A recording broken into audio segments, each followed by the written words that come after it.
welcome to the Deck of the Week. I'm Dan Ward, and this week we're going to be going over one of the new decks of the brand new standard format with the inclusion of Hour of Devastation, and the deck is 4-color control. So this is the first premier event was this weekend, Star City Games Cincinnati, and there was a lot of new decks. There was like ramp decks that were being spoken of highly. There was control decks. This one kind of broke the mold, and I wanted to feature it this week because I feel like not only is it a deck that won the tournament and proved its worth in this tournament, but it's a deck that's going to be around and that is a force to be reckoned with moving forward. So here we go.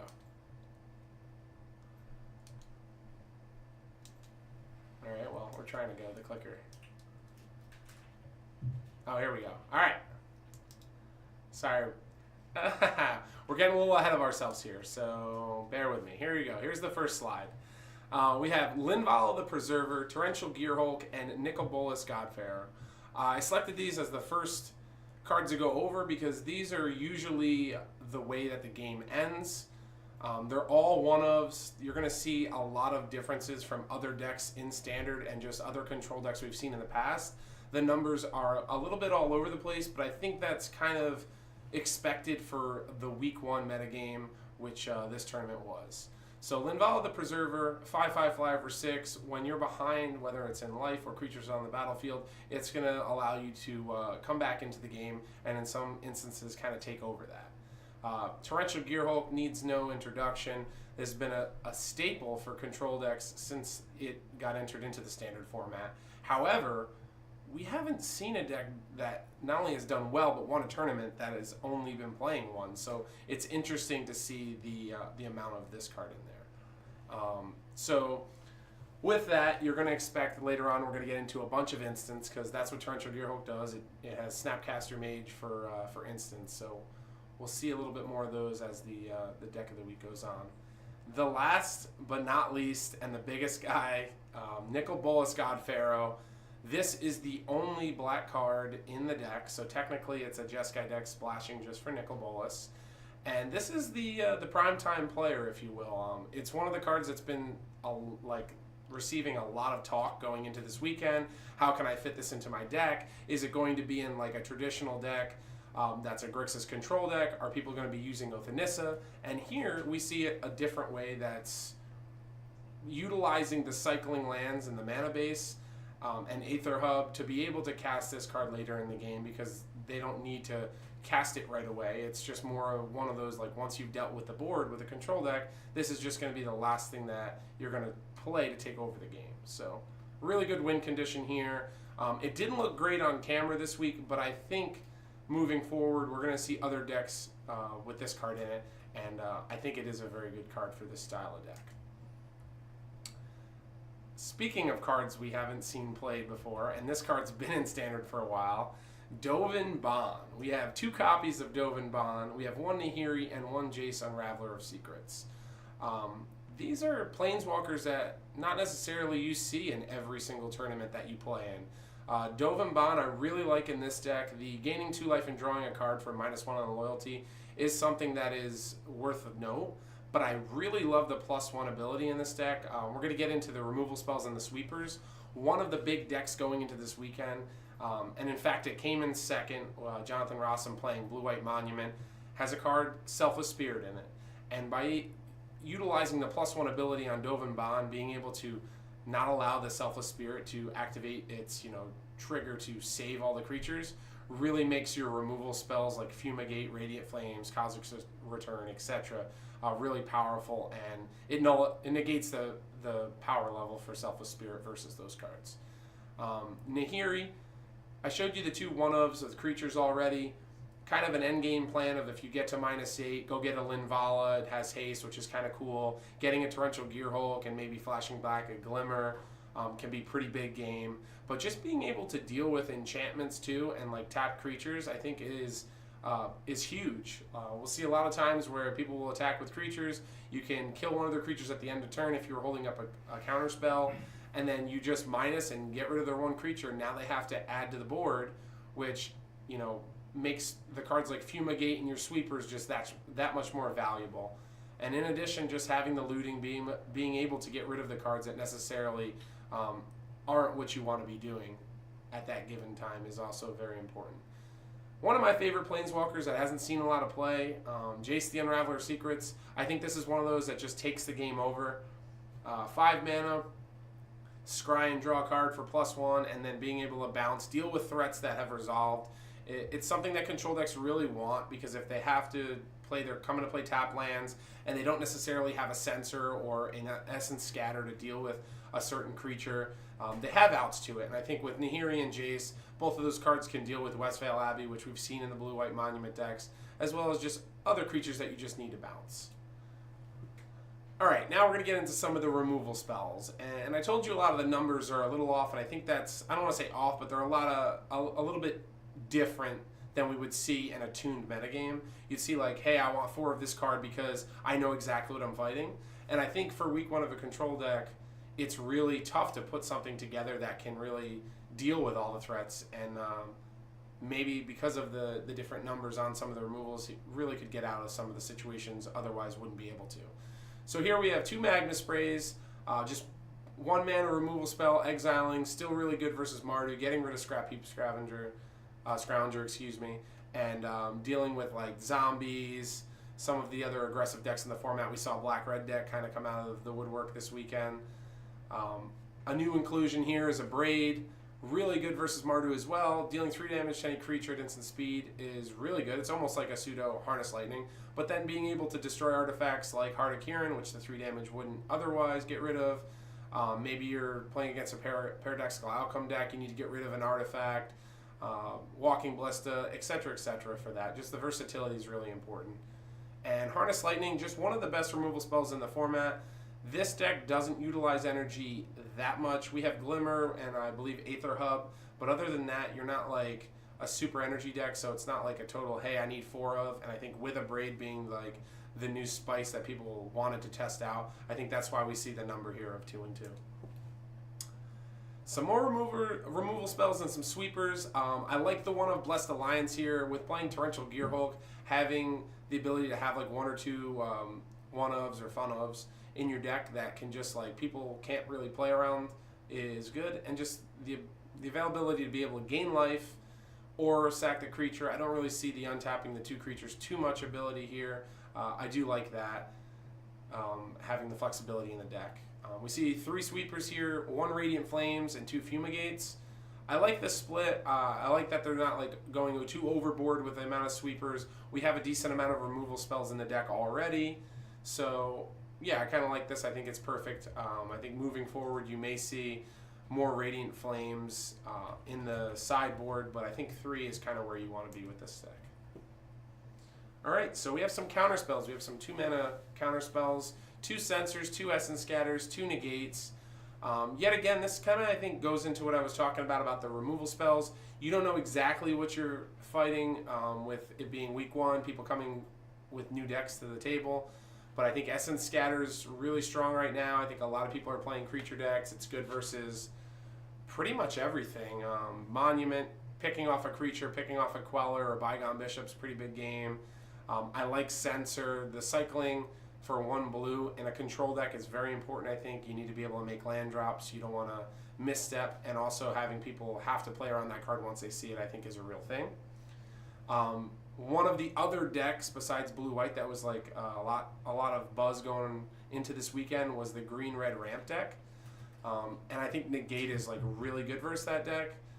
It's also fine versus Planeswalkers, you know, deals with Heart of Kirin if you're on the play, also taking care of like Chandra's, Gideon's. Negate's just a fine card where we have a lot of spells that deal with creatures and resolve permanents. I think Negate like helps you not allow some of those to resolve if you don't have those in your hand right away. Alright, and now what every control deck needs is some way to yield some card advantage. So we have 4 Glimmers. I'll start from the right here. Just really what you want to be doing in a control deck. You know, the energy mechanic's not like that important, like I said, but scry 2, draw 2, instant speed, still great. You'll see so many of the cards in this deck are flash or instants, so it allows you to kind of make the best decisions possible, and then at the end of turn, then be able to play cards like Supreme Will, which is the next card we have on here, and then pull from Tomorrow or Glimmer. I really like Supreme Will and Glimmer in this deck. Really powerful spells. Pull from Tomorrow as the one of. I don't think you can afford to play a second one in this style of deck. I think with having all the Planeswalkers, you really get borderline on being a little too clunky, but the first one is really powerful. And the last card on here, Supreme Will, right in the middle. Counter target spell unless its controller pays 3. Look at the top 4 cards. So we have like an Impulse, but we also have a Mana Leak for 1 more. In Modern Magic, I think just flexibility is like really important. And I think those of you that did watch the coverage this weekend could see how powerful this spell was based on the fact that you could keep mana up, have creature removal spells and a card draw spell, or some kind of deck manipulation spell in your hand at the same time to get you to the exact card you need, whether it's a threat or whether it's something to remove a threat. So I really think it's important. And 2 Cast Out. This is the last card in the main deck. Yet again, I love 1-mana cyclers in these kind of decks. I think it's really important. Cast Out, just an answer to every non-land permanent that there is. Just all in all, just a really powerful spell. Deals with Planeswalkers, and it's another card that deals with resolve threats, kind of in the same functionality as like Nahiri. Nahiri, the artifacts creatures have to be tapped, but sometimes being able to Nahiri a Cast Out's huge, and sometimes you just need to cast out a Cast Out. Just happens sometimes.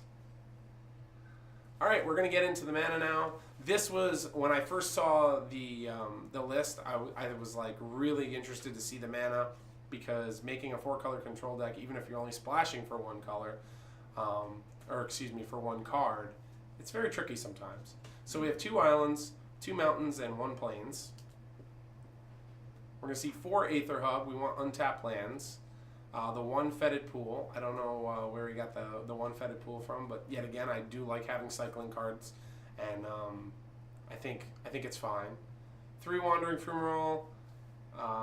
Good inclusion. It can be a threat. It can end the game, and you just got to be careful on your tap lands, I think, as we're going to get into the next slides here. But I think I like 3 of that. I think it's fine.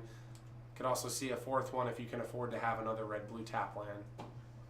We're going to get into some of the untapped lands here. We have 4 Inspiring Vantage and 2 Spire Bluff Canal. It's really important with having cards like a Braid, Harness Lightning, Magma Spray, Essence Scatter, and Censor. You want to have untapped red sources and blue sources from turns 2 to 3. Turn 1 only for Magma Spray, but also you could like cycle the Censor and the Cast Out.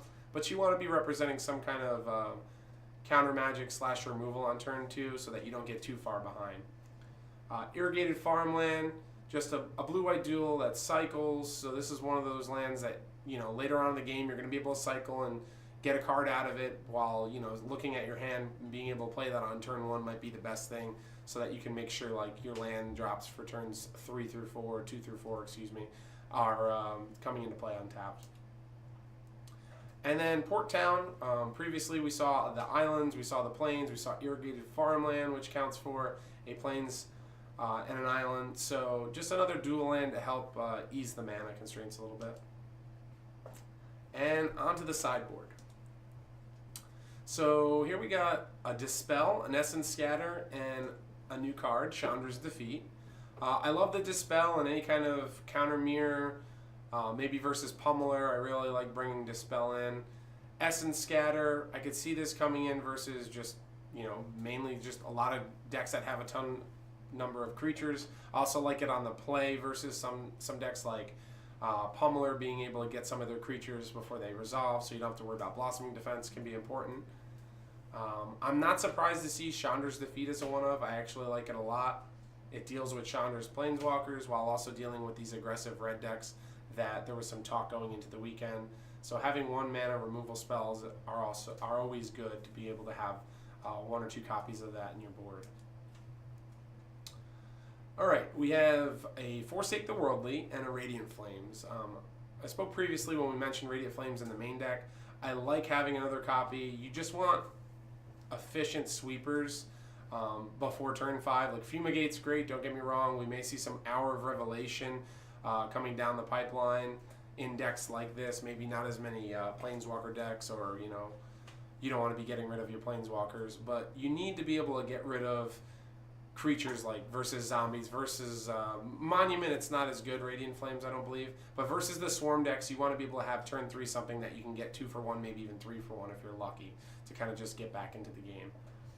Forsake the Worldly, yet again, another card that cycles, some flexibility there. Exiling the artifacts or enchantments, having a 1-of in your sideboard that has the functionality of this card, I think is really good, and it's just one of those, hey, it's week 1, we don't know exactly what we're playing against, maybe there's going to be the New Perspectives deck that just shows up, and we just want another removal spell for that deck, so I don't mind that.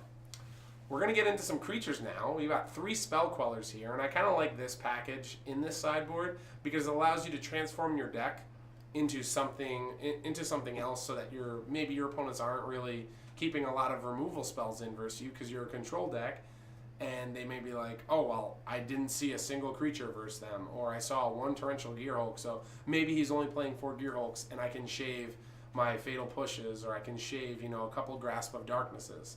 And then you bring in a card like Spell Queller, and it can just take over the game. So I like Spell Queller a lot. I think it's really good at like switching gears once you go to the sideboard. So I'm a big fan of that. Couple more creatures here. We see some Glory Bringers, 2 Gideons, and 1 Confiscation Coup. Glory Bringer, another part of the Spell Queller package. I think like you can bring this in versus certain matchups, especially matchups that have Gideon or Planeswalkers that you want to attack aggressively. Being able to 2 for 1, so to speak, getting the damage in, whether it's player or Planeswalker, while also dealing with a creature with the 4 damage exert ability. I think like that's really powerful to have in 1 card, and if you can afford to have it in your sideboard, it's really something you want to have the option to have.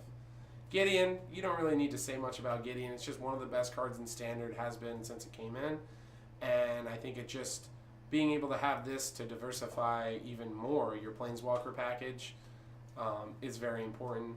The emblem's not really that important in this matchup, but just being able to stabilize and create 2/2s, and then putting out like a 5/5 creature that you can either Radiant Flames or Fumigate and it's still going to survive, it's kind of awesome.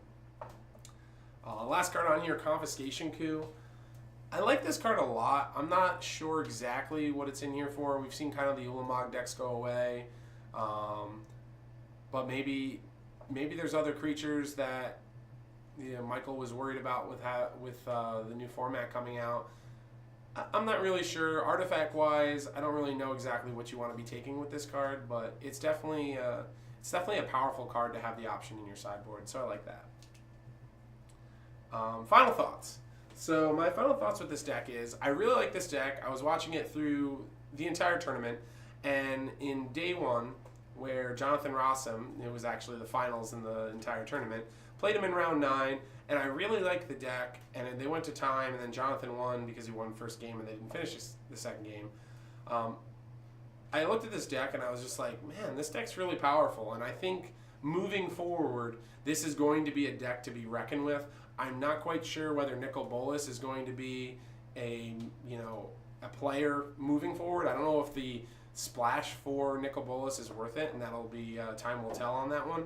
But I do think that there's going to be a lot of people working on this deck for the Pro Tour, and I think this is something that if you're going to F&M or you're going to a PTQ like this weekend in Toronto, you definitely want to have this on your radar and have some kind of sideboard plan for this deck, because I think this deck is real. So that's gonna do it for this week's Deck of the Week.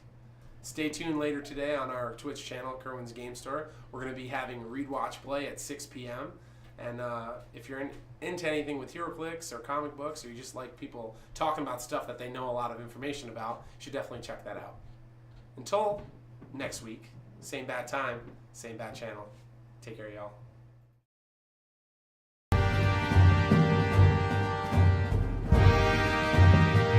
So like Green Lantern's breaking into the Batcave, and what does he discover? A cave inside the Batcave. Caveception. Yes. I They're lip sync battle. I heard she's not even in the movie that much. What? Well, of course. I mean, it's Mary Jane. It's not Mary Jane Presents Spider-Man Homecoming, okay? But I mean, and you score 6 victory points. But while that Flash is in play, the Rogues cannot use their game effect, which is called Teamwork, right? So when I use